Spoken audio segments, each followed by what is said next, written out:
السلام عليكم شباب، شلونكم؟ شو اخباركم؟ ان شاء الله زي ما انكم. حسين علي من قناة حسين 1998 فول اثنان. طبعا يا شباب، هاي الحلقة راح اتطرق الى طريقة تكرار الجواهر او تكرار الشراء او تكرار الكارت جوجل بلاي فقط. اوكي، اول شي راح توجه الى رابط موقع جوجل بلاي. الرابط هذا اسفل الفيديو، راح اخليكم إياه في الوصف او في المدونة. في البداية راح تدخل على الموقع. طبعا ب 2014 تضغط هنا تلقى ماي اكاونت. هسه هاي من هنا ما موجودة، لازم تدخل عليها من هنا ماي اكاونت. مثل ما تلاحظ هاي ماي اكاونت. طبعا اسف لان اصور برنامج هذا نسيت اسمه. المهم، لان الكامتازيا ستوديو من اصور به المؤشر هذا ما يظهر، ما اعرف شنو السبب. فالمهم نكمل الشرح. راح تلقى هنا كلاش رويال. اني شحنت كلاش رويال، كان عندي اخر $1 شحنته 80 جوهرة.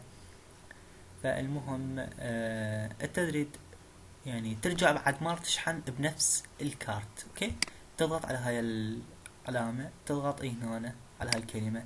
وشرط لازم تختار هذا الخيار، بدون هذا الاختيار ما يصير. تضغط عليه وهنا تكتمل المشكلة مالتك. طبعا انا راح ارفق لكم المشكلة ايضا في المدونة مالتي. تدخل على المدونة، تختار تاخذ هاي الكلمات، تعطيهم كوبي وتخرج من عندهن وترجع وتاخذ كنترول في او بيست، نفس الشي لازم كنترول في.